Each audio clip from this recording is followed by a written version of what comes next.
আরাফার ময়দানে এই যে ঝর্ণার স্টানগুলো দেখতে পাচ্ছেন, হাজার হাজার এভাবে স্টান তৈরি করা রয়েছে।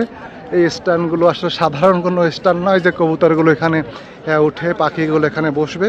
মূলত এই স্টানগুলো হচ্ছে পবিত্র হজের সময় এখান থেকে ঠান্ডা পানির ঝর্ণা ছাড়া হয়, যাতে করে পরিবেশটি সুন্দর থাকে, শান্ত থাকে, ঠান্ডা থাকে।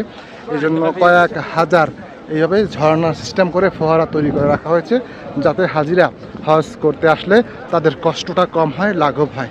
আল্লাহ তাআলা সকলকে হজে মাবরুর কবুল করুক, আমিন।